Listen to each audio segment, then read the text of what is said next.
You're listening to the Options Insider Radio Network. For more quality options programs, visit www.theoptionsinsider.com or search for Options Insider Radio Network in your podcast provider of choice. Listeners can also access all of our programming through our mobile app, available in iTunes and on Google Play. Welcome to Volatility Views, the premier program for volatility traders. Each week, we'll take a deep dive into the world of volatility with in-depth analysis, trading activity reviews, strategy breakdowns, cutting-edge education, and much more. We'll also bring you exclusive conversations with the traders, researchers, and asset managers who are reshaping the volatility landscape. If it involves volatility, then you'll find it on Volatility Views. Old trading walks into a bar. New trading raises it. Unlike some guys, Tasty Trade puts traders first. Maybe you're the type to hunker down on your desktop for hours. Maybe you breeze by on your browser. Or maybe you just need that top-rated app right by your side. However you do it, Tasty Trade's got the advanced tools you need to tackle stocks, options, futures, and more, all in one place. Chart your heart out with over 300 indicators. See opportunity differently with interactive curve analysis. Use backtesting to learn from the past and plan for the future. The platform is only the beginning of better trading. You'll also find low pricing, lots of education, and backup from a support team that really gets how traders trade. It's no wonder Investopedia named Tasty Trade the best broker for options in 2024. Genius loves company. Go to tastytrade.com/podcasts and see for yourself. Tasty Trade Incorporated is a registered broker-dealer and member of FINRA, NFA, and SIPC. And now, it's time to take a deep dive into the world of volatility. It's time for Volatility Views.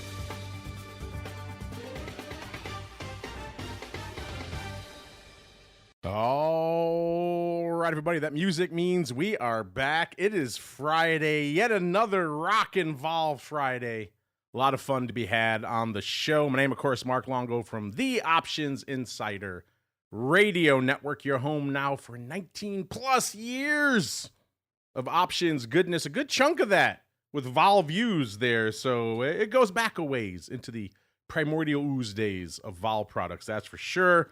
Of course, if you miss anything, make sure you subscribe to the full network. And if you want to hang out, join us for a little bit of fun, the after party for Vol Views, known as Options Oddities. Head on over to the pro, theoptionsinsider.com/pro. We had some requests for EV-related paper. We're going to be talking Lucid and Neo and Rivian and all sorts of fun.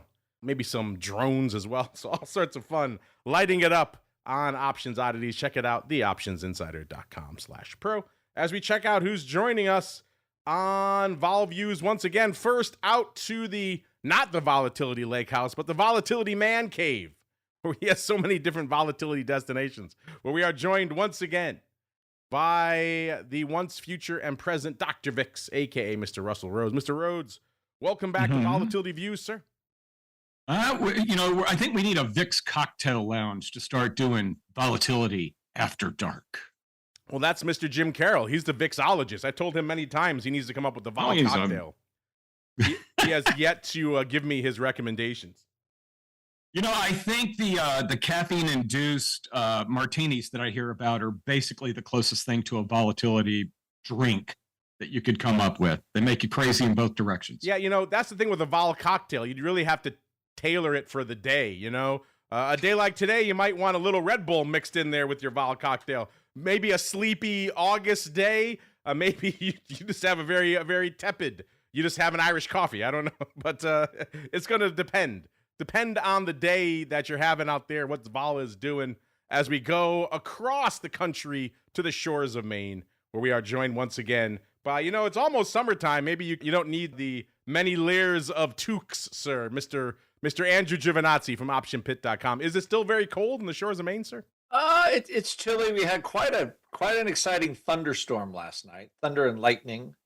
So it's chilly. I actually have my office door open, so if you hear a rooster crowing, you'll know that that's because the door is open. I think a good VIX cocktail would be like a speedball, like an Italian speedball in North Beach in San Francisco is a espresso and a Peroni beer. There you go. That could also work. If you want to get hyped.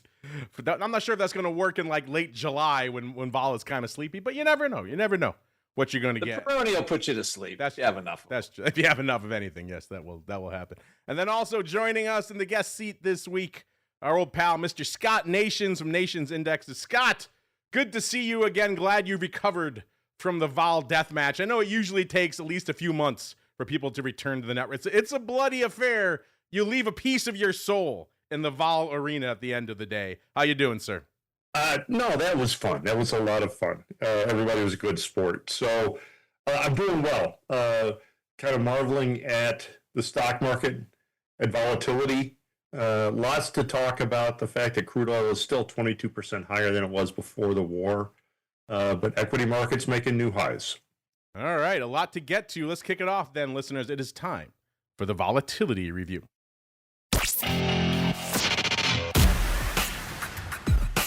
It's time to break down the latest developments in the volatility trading world. It's time for the Volatility Review.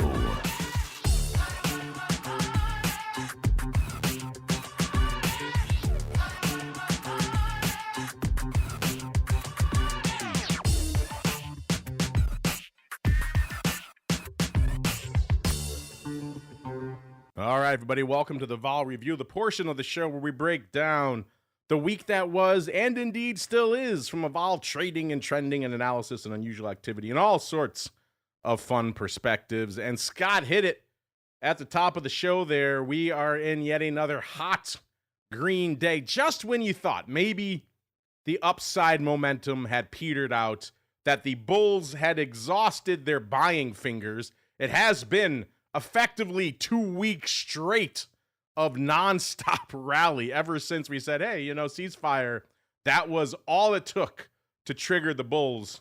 But the one remaining impediment was clearly what was going on with the Strait of Hormuz. It was still shut down from the Iranian perspective. We were blocking it. So that seemed to be, even though we were rallying like there wasn't a cure in the world, that was still a very large impediment. Well, apparently that impediment has been removed today. The Strait, according to Iran, now completely open for business, at least for the duration of the ceasefire. We're still apparently blockading Iranian ports, but hey, the devil is in the details. The market doesn't care about details. The market wants to rally, and that's what we've got going on out there today.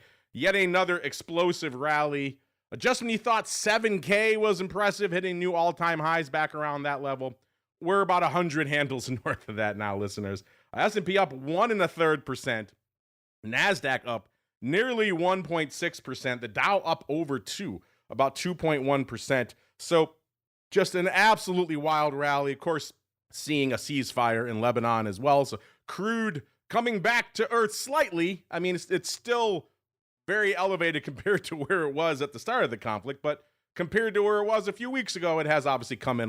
A lot to unpack there. All this translating into a VIX cash level when we kicked off the show at about a 17.5. That puts it down 2.5 points from where it was this time last week. Remember, upside movement is still vol, listeners. People forget that in these explosive upside moves. But if you're moving 1.3%, that's still volatility at the end of the day. So that's going to limit how much VIX can come crashing back to earth. Also, it has crashed back to earth pretty aggressively already.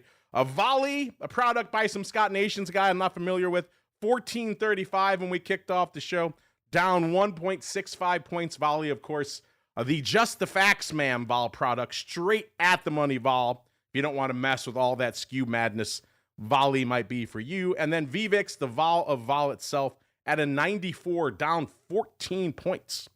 So VVIX coming back to earth as well. So a lot to unpack. But Scott, you are our guest. Let's start with you. We haven't really had a chance to talk with you since all this kicked off back a month and a half ago. So walk us through that. What were your thoughts? How vol and indeed Volley played out as this conflict unfolded, and now your thoughts as apparently vol is done, sir. Put a bullet in it. We don't need it anymore. Yeah, I wouldn't say it's done, but I think you touched on the important metric right now. Crude oil is still right now up 21.86% from the close the day before this whole thing started. Since then, the S&P is up nearly 4%, and I don't know how you reconcile those two things. Yeah, I understand why the S&P is up nearly 100 handles today with crude oil down 10%. The important takeaway, I think, in the vol space is that for the past 2 months, our risk dex measure has really signaled what was going to happen. First, it did so in the S&P, really signaled a warning, and that was before it sold off. The S&P sold off so much. Then it signaled real trouble for Tesla from the close that day that we talked about that. Tesla lost at 1.12%. It's roaring back now, but RiskDex also signaled that as RiskDex became in Tesla reverted to more normal levels. One final thing I would say is that, and Mark, you touched on this, we say you have to deconstruct skew to understand what the VIX is really doing. So at the money, vol dex is lower, tail dex, deep out of the money puts is lower by 7.5%. Put dex, those juicy puts, those are down nearly 7%, but call dex on the S&P up nearly 11% today. So people are selling puts, they're selling anything at the money, but they are reaching to buy out of the money calls because they want that upside exposure. So that really tells you what's going on in the S&P. And as we were watching this conflict unfold over the last month and a half, any surprises came across your desk? Maybe anything you looked at, how RiskDesk was performing, or maybe Volley, and you thought, that's perhaps not what I expected, sir. In the Treasury bond space, I would say absolutely. I would have expected hedgers and speculators to really be bidding up out of the money Treasury calls. We know that in a flight to quality situation, when everybody's fleeing the equity world, the number one place they want to go is Treasury bonds. And so I was really surprised that there was such tepid interest in those out of the money calls in, say, TLT or IEF. I would have thought people would be loading up on those. They tend to be dollar cheap. They tend to be vol cheap. And I guess the fact that the market just was not interested, couldn't have cared less, should have signaled that this was the sort of thing we were going to see from the equity world. Yeah, we saw something similar. We've been talking about it for gold for a while. The lack of flight to quality in this conflict was certainly an interesting, perhaps eye-opening development out there. Let's go to the shores of Maine now. Mr. Rock Lobster, obviously a wild move. We were talking about it last week that the markets were looking pretty wild, and then yet another wild week in the books, including a absolutely wild day out there today. What is catching your eye in the world of Alsa? Besides making me cry that I ever sold any SPY calls at all this week. And calls I own, mind you, but still, very sadness. What I thought is, I'm looking at volatility and like skew, and what I'm noticing is like 1 month out SPX, they just keep dragging the at the money vol up. I was telling students all week, like the 700 call volatilities keep going up. They're like, traders are like, okay, we're rallying, and they all out of the money call vols just kept rising and rising as SPY kept going up. So, I'm looking at like the at the money was 710 call 1 month out. Volatility was up for the last 5 days every day. So the market's kind of like I would just remember being in the SPX and just getting run over because the market would just keep rallying, and they would just keep taking the vol up and dragging the at the money volatility with the spot price. And I know there's some Derman, sticky vol or sticky strike. I can never remember what it is. All I know is if you're short them in short futures, it sucked, right? Because the vol never went down, and the delta of your puts never acted like a long delta, right? Because if the vol keeps expanding on the strike you're short, and you sold futures against them on a delta, and the market's up a bunch, your puts don't move, but your short futures sure do. So that, like, I was feeling for whoever's in the SPX for trading that stuff. And to me, this is kind of like rally home mode, when they want the upside. And that's another reason why VIX is going down, but not a lot, right? So it's kind of hard when the volatility at the strike is going up. At the money vol, all strikes are going up. It's hard for VIX to go down more than it's going, besides just running to a higher, or SPX running to a higher price. So that's why, like, okay, and then you got the crazy contango, like $2.5 for the May future, like everything, because all these vols are sky high out there. Everybody's like, wait a minute. I think what Scott said, like, whoa, wait a minute here, we're up here, but I don't recall anybody blowing the war is over signal yet, or oil is back to 60 or 70 bucks a barrel yet, but SPY is saying it's over. Like, everybody's like, I missed it all and I'm going to buy it up. But that doesn't mean, the volatility part of the trade is necessarily over. But anything could happen. But at this point, if Iran is caving on the Strait of Hormuz thing, I figure they're running out of gunpowder over there. But that would just be it. I'm just observing mostly because the SPX is 71.35 right now. Yeah, two stocks. I'm letting the market vote. Making that argument for a while. Just look at what the S&P and that will tell you. And you could. There is certainly an argument for that.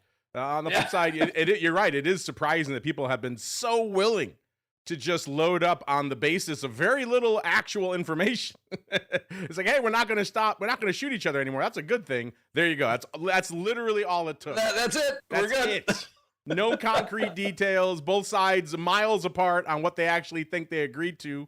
And yet the blockade was still in effect. The Strait was still closed until this morning. And yet none of that mattered. Absolutely wild stuff. Mr. Rhoads, I come to you last, sir, because I know I'm skeptical of this market. You have been far more skeptical even than I out there. So it must be interesting for you to see these market moves. I think a better word is wrong, dude. Oh, so wow. All right. I mean, we need. And I'm always the first one to admit when I mess up. I live in a house full of women. They let me know when I make mistakes. It's just it is just the way that it goes.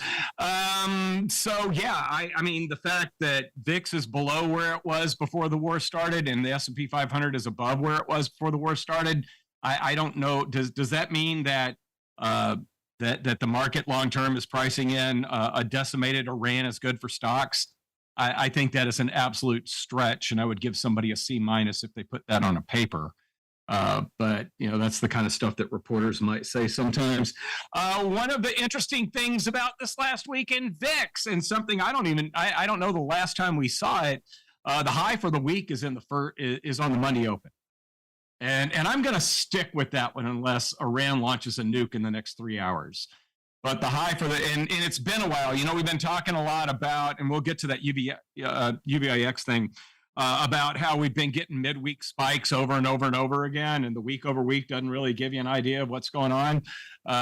This week, we did not see. They tried to get them going yesterday, but didn't even get over 19. Barely got over 19 for just about a half hour at the most. We didn't see the midweek ball surprise that we normally see. Scott was talking about bonds before the 28th. We were looking at 2 cuts this year in the U.S., 3 by the middle of 2027. Right now, maybe 1 cut, and that has not changed at all. The S&P 500 is much higher, VIX is much lower. The new outlook or the post-war outlook for rates hasn't changed at all, and I find that somewhat interesting, but I think there's a lot of uncertainty with respect to even, 6 weeks of stoppage or whatever we've had. How long is that going to run through the system and result in inflation? I do know that it takes about 3 weeks for a tanker to get from the from the Strait of Hormuz over to unload in China. So they're just now starting to feel some of the lack of energy showing up, and probably starting to work down some of their reserves. A couple of more weeks of this and they would have been in a lot of trouble. So that may have something to do with what's going on.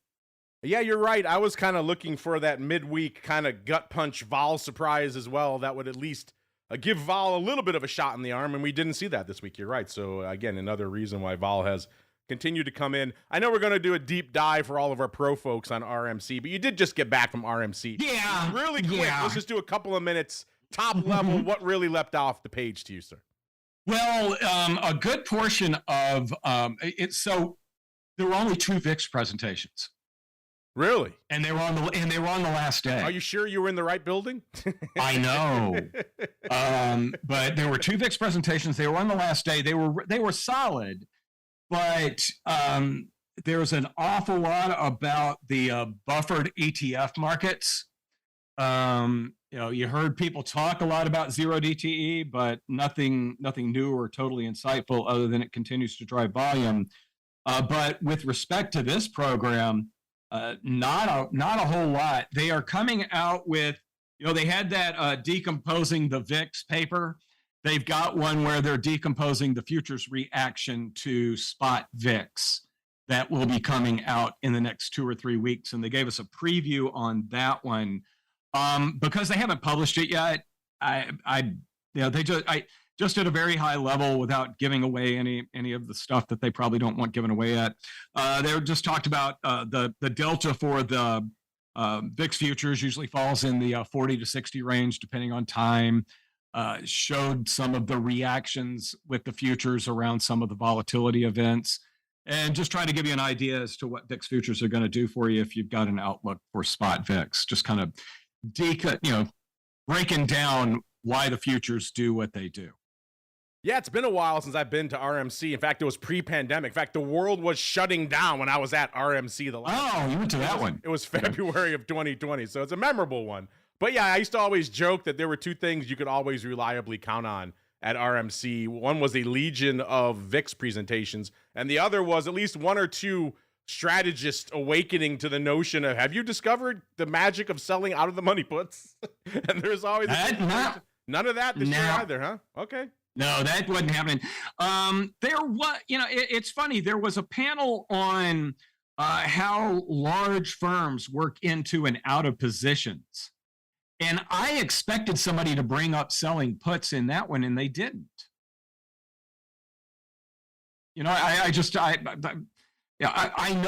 know from the work that I've done when I worked on some Buffett books that Berkshire Hathaway would sell puts on stocks they were interested in.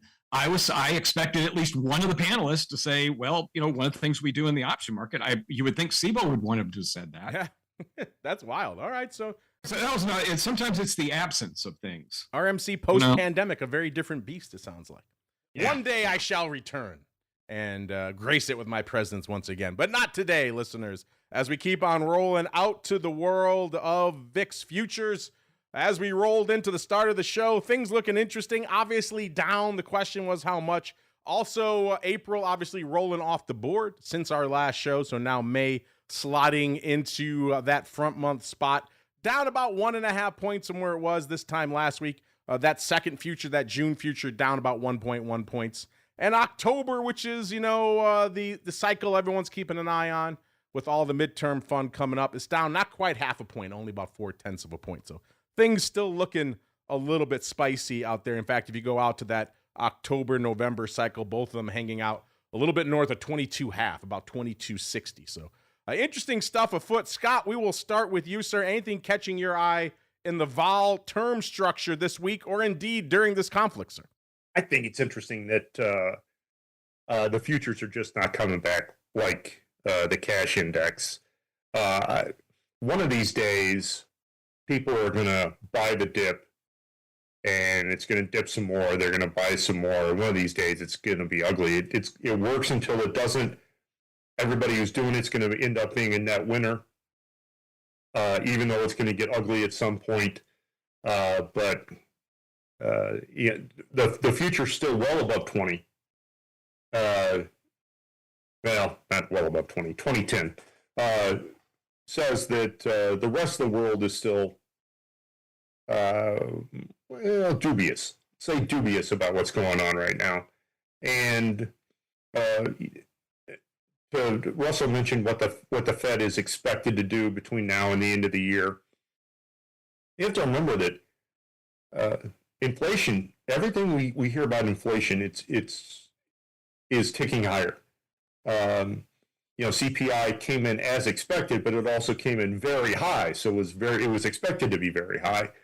And crude oil down 10% today, but still above $82. That's not going to help inflation. I don't know how in the world, with inflation where it is, and with essentially full employment, unemployment rate well below 5% for a long time, there is no way in the world the Federal Reserve should be even thinking about cutting rates. And if you're buying stocks on the supposition that the Fed is going to find a way to cut rates between now and the midterms,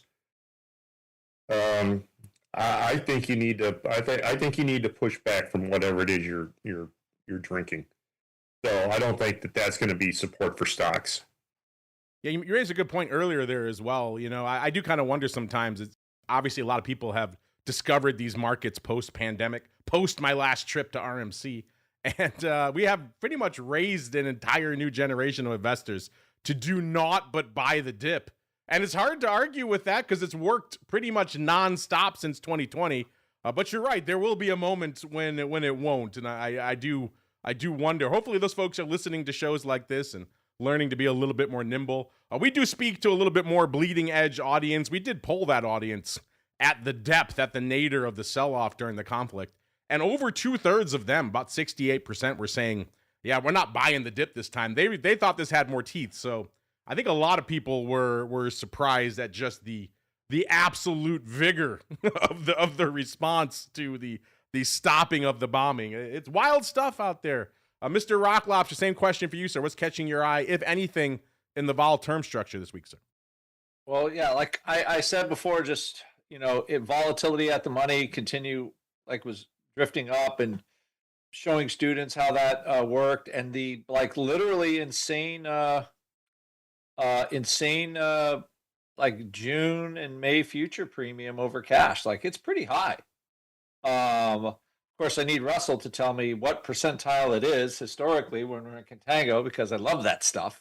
I would guess it's in the top 90 percentile, with VIX trading around a 17.5. With this amount of time, with basically a full cycle to go to May, I'll bet you it's in the top 90%. Pretty expensive. So those, all the vols are really high. Or relative volatility going out there in May, June is pretty expensive. So when you look at that, you're okay, there's still okay, there was credit problems, I think, inflation. I think most of us have a good idea where the inflation's coming from. There's no end of that in sight. Government will never stop spending money. So, will the Fed cut? I don't see how they can. I agree. It's how do they cut? What's the only difference would be in the 50s, I guess the Fed tried to just jam inflation, jam rates down to pay off war bonds. Are they going to get away with that again now, 50 years later, 70 years later? I think there's a full, there are still a lot of to be determines out there. So I think this is a big relief rally. In the 90s, I'm old enough to remember the peace dividend after the Berlin Wall fell. The commies were gone. Bill Clinton didn't have to spend any more money on defense. Back when we used to run less deficits, let's say. So there was a lot of positives in the 90s, right? Just post, there is the potential for a Middle East peace dividend rally thingy. That could happen over the next decade. Who knows? Who knows how this will play out? It's not done yet. But I think anybody that was not buying stocks in March certainly has bought them now. So we'll see. So at least from the term structure, that vol has not compressed enough, at least in my view, for people to be they're still kind of waiting for more shoes to drop from a trading point of view. If I saw that contango level, if they took $1 out of those futures all the way across the board, I'd be a little bigger believer in what's going on in this rally. But I'm not gonna fade it. And right today, at the end of the day, I'm sure I'll buy SPY puts and buy a ton of VIX puts and just try to rock this thing out for the next month and see what pays. But I'd like, usually you want to see that future curve come back to a more normal level in a bull market. And it's still it feels very woolly to me. Looks very woolly. Looks woolly, says the Rock Lobster. Man knows his wool. I can see right now, listeners, he is clad head to toe in wool. On my hat, not on my jacket. So when he says something is woolly, I take him at face value. And then Mr. Rhoads, the last word is yours, sir. Anything catching your eye on the vol term structure? By the way, a lot of our chat, they're saying they're loving the RMC talk. It saves them thousands going to the conference. So they're really going to love it when we go deep. What is it? Next week we're doing that, so they're gonna love. Yeah, Tuesday we're gonna dig in. I have almost a full notebook. I was locked in at this thing. By the way, not to get on an RMC tangent again, but I am for 2 seconds. The Flow Master was on yesterday, Mr. Henry Schwartz, and he was saying that I used to get in trouble for tweeting out images of the panel, of the screens, of the presentation. Oh, I know what you're getting ready to say. Henry live streamed his presentation that got like 100,000 views. I was like, wow, they did. Times have changed in RMC land. They have. He called me out during it, and I got texts from people I hadn't heard from in forever. Oh, yeah. I know. I was like, but I was kind of half paying attention. And he goes, the kids, 100,000 views on Twitter. He's huge. I know. He said his kids are very impressed with him all of a sudden. I am too, because he does great work. Hey, just to take a look at something that I'm probably the only person in the world that's really paying attention to, that October is now at a slight discount to November. I did short October and buy November at a 5-cent premium. And my goal there, I've talked about thinking that we'll get to a normal shape there. November's after the election, October's before. I'm thinking at least 50 cents before I get out of it. But I'm always very transparent about stuff that I'm doing. Also, we got a lot of other stuff to talk about. The premium that we're looking at for May versus spot. Do keep in mind this is a 5-week cycle. That doesn't mean that it's just a few extra days, but it might be good for a little of that bump. But that still is a pretty darn wide spread there. 240, 255 now. Yeah, and only a penny between October and November. So we've been talking about that for a little while. Maybe there's some action to be had there. Yeah, I would not keep it when October becomes the front month if I haven't gotten out. Oh, so you're getting out before? Okay, interesting. Yeah, I mean, if I don't get out with a target, I would get out. I don't want to pull. I used to work with somebody that would make a recommendation to everybody, and then you'd ask them about it when it wasn't going well, and they'd go, "Oh, I got out of it 2 weeks ago." So I don't want to. I love those people. Those are my favorite. I'm not looking at that anymore. Oh, yeah, I closed that at the absolute apex and then moved on to the next thing. Those people. I try to be as transparent as possible. I'm hoping for 50 cents out of it. And if we get close to September expiration and it hasn't worked, I'll probably just bail on it. And I doubt it's going to hurt me if I have to bail on it like that. All right, let's see if people are bailing on VIX options today. And the answer is no, listeners. Once again, a strong rally is leading to a strong day in VIX options. Not quite as robust as we were at this point yesterday. At this point yesterday on the option block, we were already north of 1 million contracts. So not quite that strong, but still a very impressive day. 710,000 contracts on the tape right now. The ADV is 1.14 million. It's up about 70,000 a day from this time last week. And if we keep on this trajectory, probably going to keep climbing. So wild stuff. That VIX has pretty much hung out north of 1 million contracts a day ever since this conflict started, which is yet another reason why we say once we hit 1 million contracts a day in VIX land, probably pays to sit up and take notice of what's going on.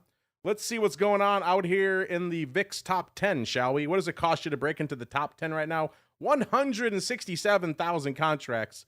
That gets you to everyone's favorite strike, the June 22s, of course. Number 9. Oh, by the way, we are 8-2 calls over puts, including our first put here. Number 9, 173,000 of the May 18 puts. These seemed like a distant memory just a week and change ago. And now here we are talking. Next thing you know, there's going to be a 15 put on this list. You watch, listeners.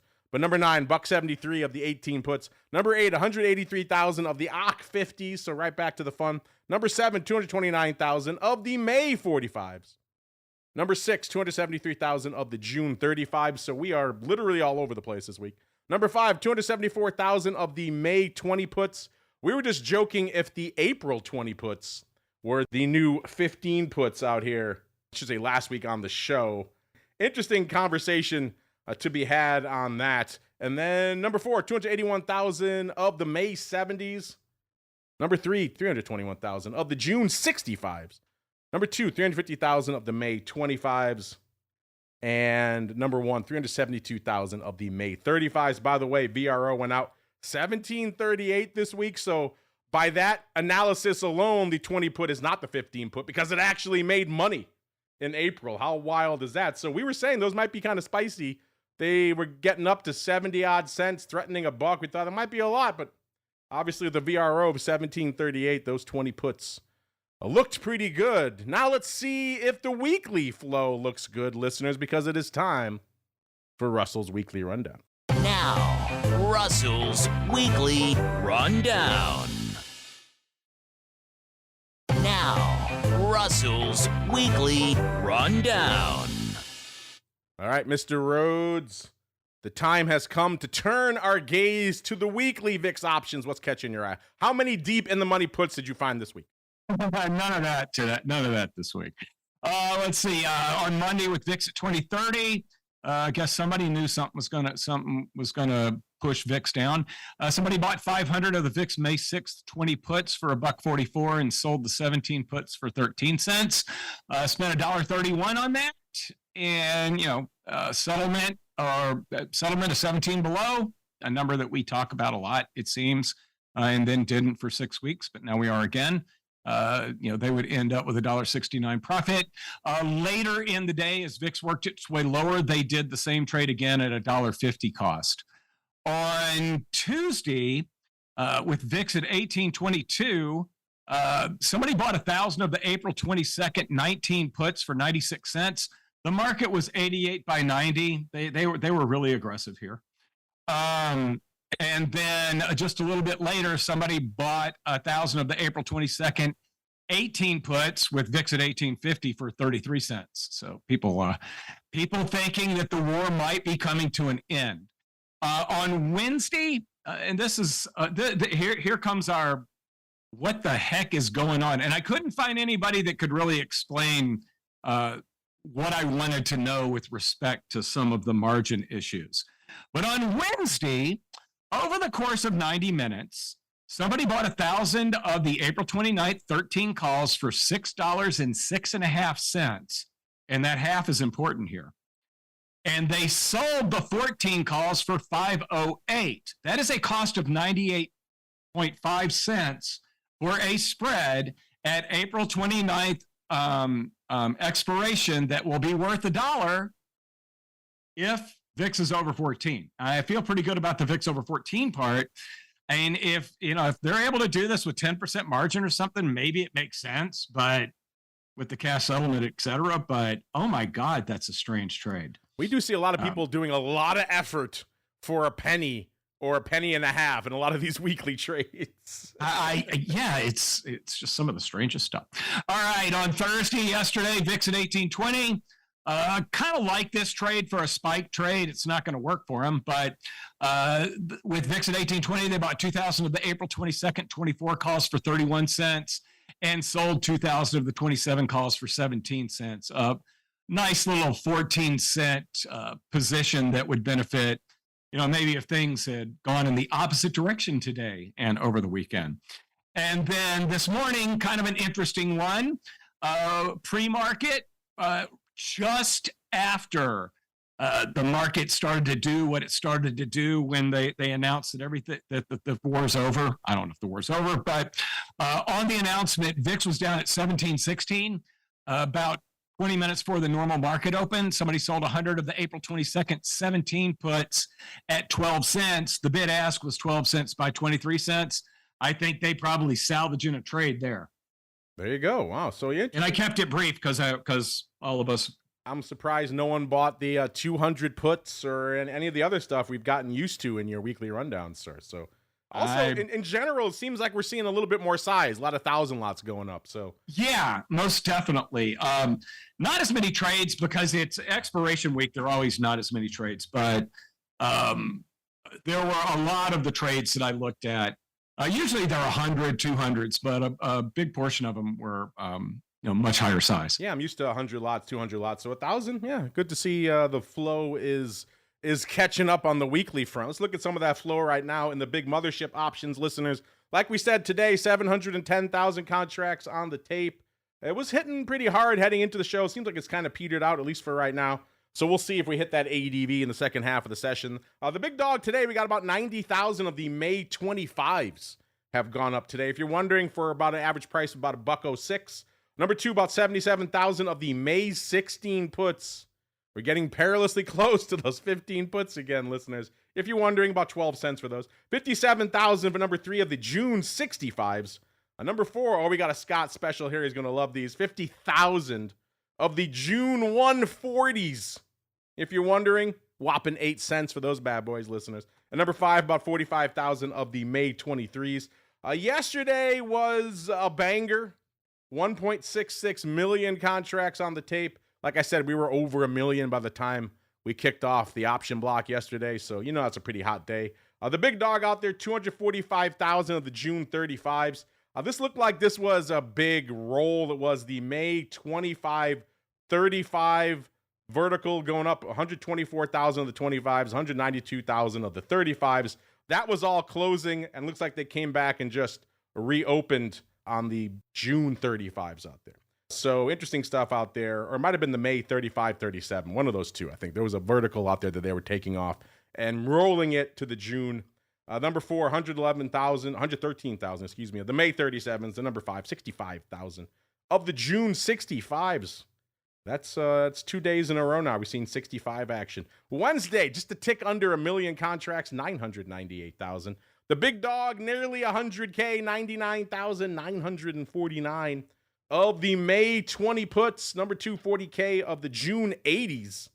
Those were opening, if you're wondering, followed by number three, 34,000 of the June 95. So everyone loves a good June 80, 95 vertical. I mean, who doesn't love that? Number four, 33,000 of the June 50s. And number five, 31,000 of the May 32s.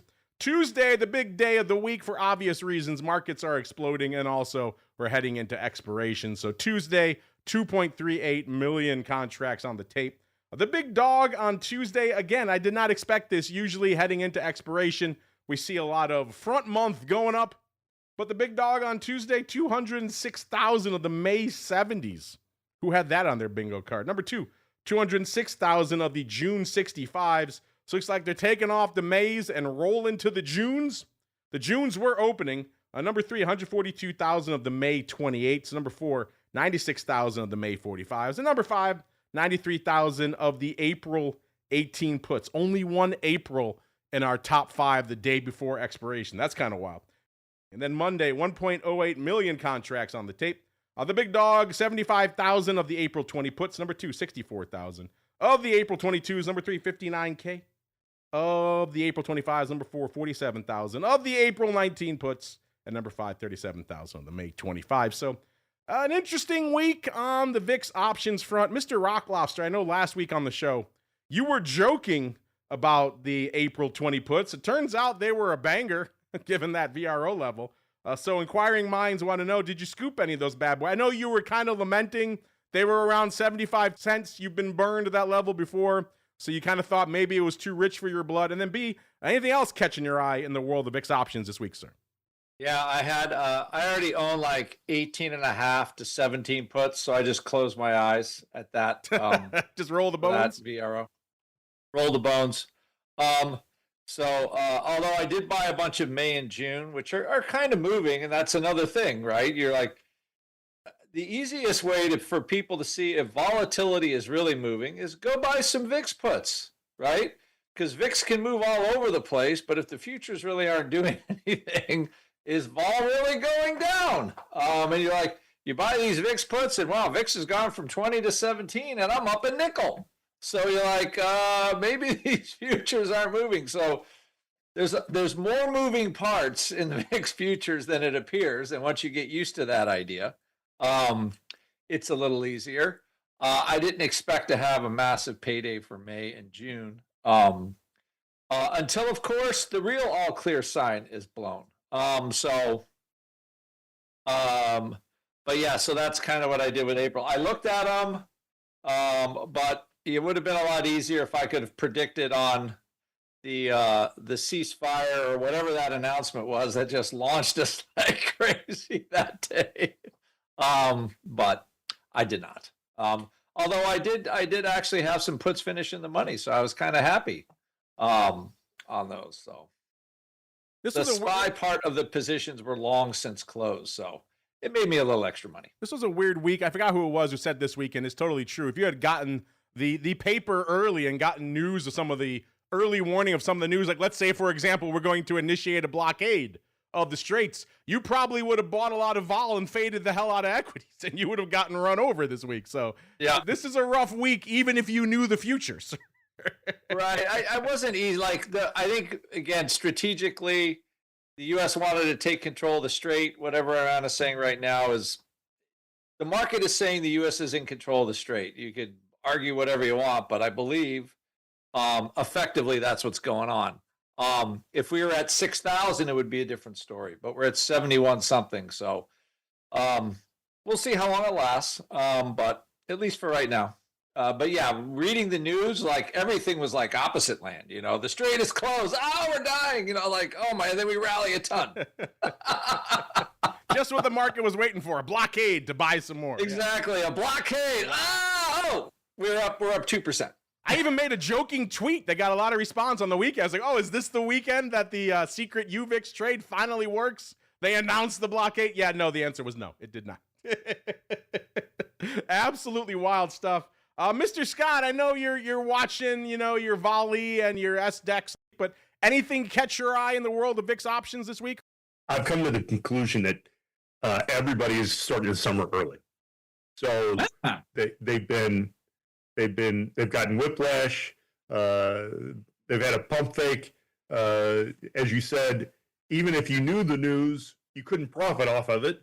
And so I think that people are just going to sell vol into the first part of the summer, and then they're going to put their finger up and try and gauge the wind for the midterms and figure out what that might mean. I think that people have just kind of sworn off trying to catch every move and pay attention to every news story, because unfortunately it's what's the Seinfeld thing? It's backward day. So I do think that we're going to see vol continue to sell off a little bit as we get to the end of May. And then people start paying attention to the midterms, which I think will be important. I think it's going to be a huge change. I'm not certain that it's going to be easy to figure out what the implications are going to be for financials, but I think people are already tired this year. Are you saying we're living in Bizarro Markets, Mr. Scott? There we go, Bizarro World. Yeah, thank you. Certainly felt like that earlier this week. I thought, man, am I living in Bizarro World? What is happening? A blockade, usually bad for business, but the market ate it up with the spoon. Let's see what it's eating out here this week in the land of levered and inverse vol products. SVIX catching a bid, maybe not as much as you would expect, getting back to what the Rock Lobster was saying earlier. There's a lot going on in that vol term structure, and sometimes it takes a while for SVIX to fully play out that move. 19.25 right now, up 1.5 points. So still a good week to have some SVIX in your back pocket, but maybe not quite the explosive week you were hoping for. 7,500 contracts on the tape today, so that's decent. The ADV is 11,000. It's coming back to earth, though, down 1,000 from last week. So I think maybe people are hoping for more liquidity out there in SVIX. We'll see if this little spike we're seeing right now, if this can sustain itself. UVIX can sustain itself, 5.5 down about 0.8 of a point. Putting up some volume, though, again, 49,000. The ADV, 78,000, down about 2,000 from last week. So UVIX clearly the volume and liquidity leader over UVXY right now. Mr. Rhoads, on the show last week, you said you were liquidating all your SVIX out there. So the question now becomes, if you didn't have your SVIX, did you still do the secret weekend trade? And what are you up to this week? Well, I did. And I think I made like 13 cents off of it. Something kind of silly. Blockade for the win. Yeah, no, and that's honestly, that's why I had in the back of my mind that VIX basically opened the week on its high. Because UVIX, it's barely gotten above 6 since the first few minutes of Monday. So yeah, I don't have any SVIX right now, and I know that's not the best of places to be, but I think I'm probably not alone in thinking that short vol was not the place to be this week.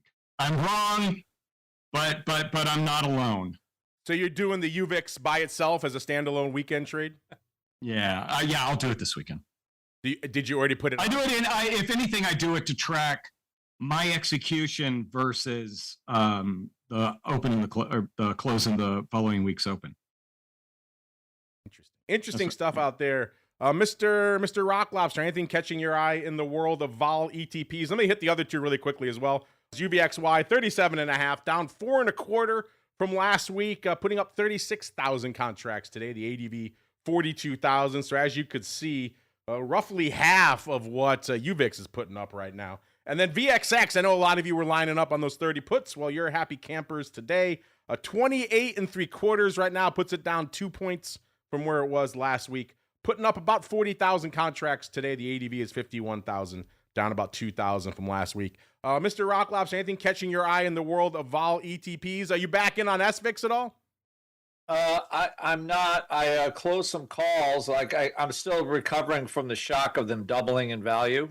So, and I closed them and what does Overby say? And then I laid on the ground and waited till the feelings went away to trade some more. Until the urge goes away. Yes. Yes. And I did look at, I'm looking at, we had, because the volatility is kind of still juicy in the vol products. It looked good for like a put calendar or diagonal, something like kind of premium neutral, but getting a little short.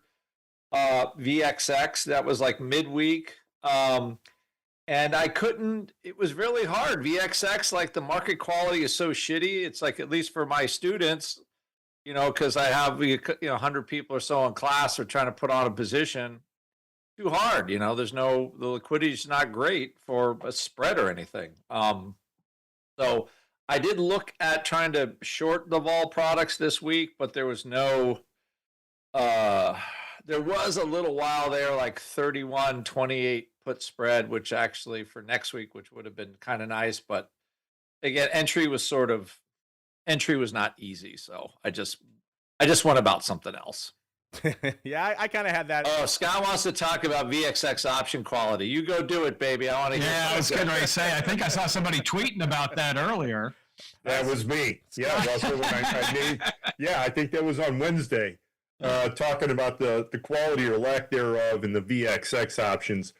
And I'm actually going to plead with the exchanges a little bit because, for example, in the May 15th expiration, the 20 calls are zero bid at 8 cents offered. Okay, that's fine. But the 16 calls are zero bid offered at $2.13. And to the exchanges, we don't require 1 penny wide markets. Market makers are making markets to make money. But the exchanges ought to call them up and say, guys, come on.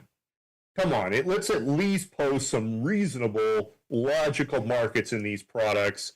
And since it's essentially a SIBO product, I think SIBO ought to be calling some people and saying, hey guys, the 16 strike put, zero bid at $2.13 is not acceptable. And I think we would all still be market makers if we could make markets like that.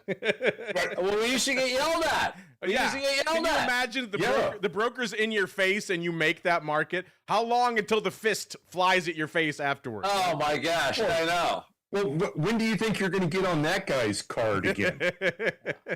I mean, I don't know, June? And then only if it's lunchtime and you're the only one in the pit. And he's got to trade with you. So, yeah, Sibo, come on. Just, again, you don't have to put everybody to the lash. We don't have to have one penny wide markets. These guys can post markets that are profitable for them because they're taking risk and posting markets.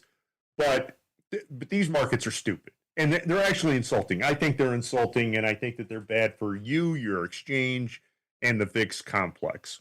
They look a little better in the money now. Anything that's the out of the money calls and puts, there's a little improvement, but anything that's kind of in the money, that's $4 or $5, like $4 wide. They're like, I don't even care. We don't even care. Just put something in here.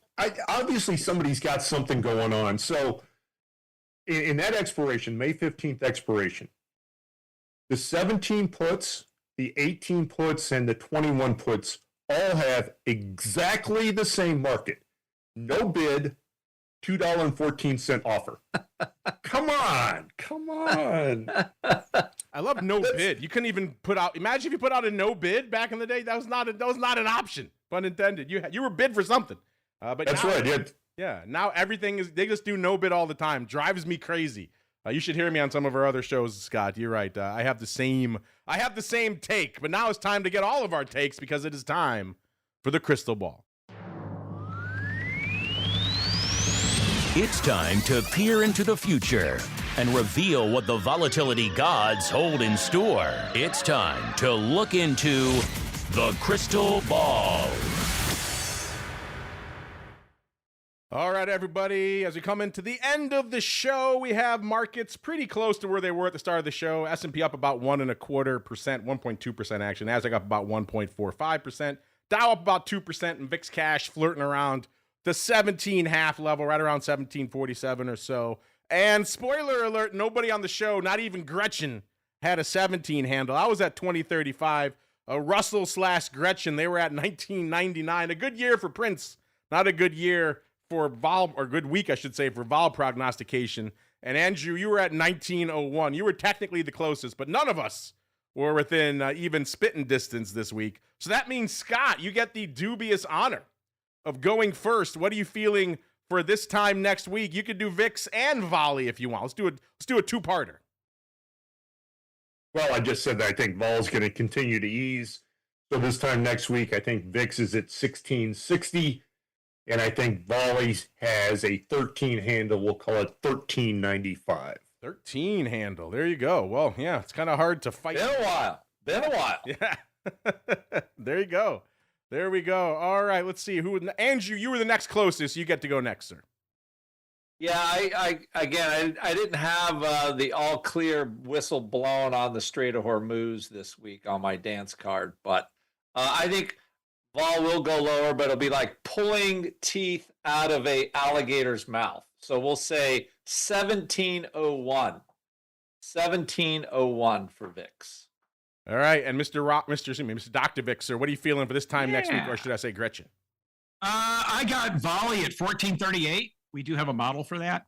And VIX at 1752. I do want to point out that one of the presentations at RMC, somebody had a 25-factor model to predict day-to-day VIX.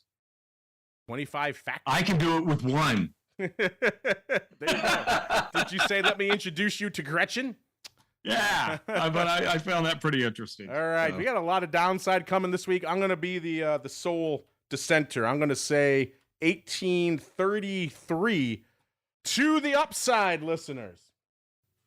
All right, that music means we have come to the end of another vol journey. If you want to join us for a little bit of fun after the show, make sure you're hanging out in the chat. We'll be back with Options Oddities. A little bit of a break between the shows. We'll be back in a little bit talking all things. I know you want to talk EV, unusual activity, and drones. We'll get to all that fun. So get a beverage. We'll be back in a few. If you want to check out some great stuff online, make sure you're checking out our friends over there at Tasty Trade.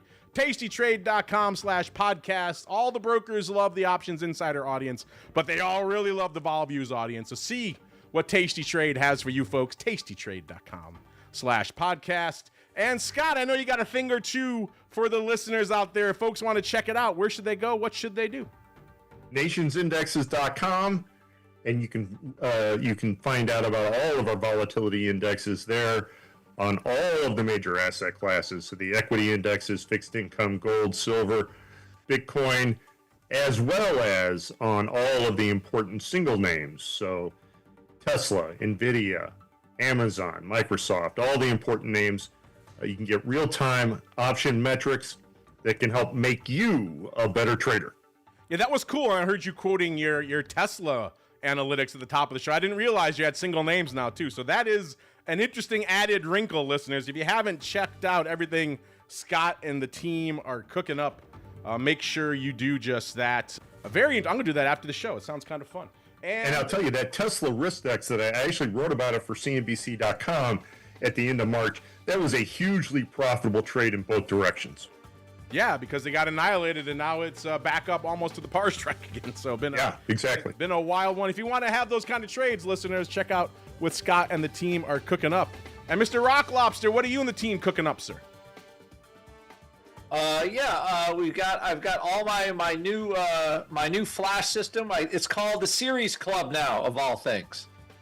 We got the first 2 wins on the board, so that's good. How many names is that? And I can't keep track of I'm still flashing. You cannot keep track of all the flashing that is going on. I'm still flashing people in dark alleys. I'm like 2 names behind. Like as soon as people get used to one name, we change it on them, and if you actually want an option trading firm where the people doing the trade, coming up with ideas, actually do them live in class, and then we open them and close them and and we actually trade the ideas for real and make money doing it. We've been doing it now for 15 years, so come on over to Option Pit and put some learning on while you make some money trading options. There you go. Check them out, optionpit.com. And Mr. Rhoads, I know we're going to talk to you next week for a deep dive into all things RMC. Make sure you're checking out the Pro if you want to get in on that. Listen, it should be fun. But if folks want to check out your analysis in the meantime, where should they go? What should they do? Sure, anything I do, we put out there on Twitter. There was a lot of talk at RMC about buffer protect, perpetual futures, and auto-callable ETFs. So we're doing educational videos on those 3 things, because in each presentation they said we need a better understanding out there amongst the people. So I know that has nothing to do with VIX, and that's why I didn't mention it when you asked me about RMC 50 minutes ago.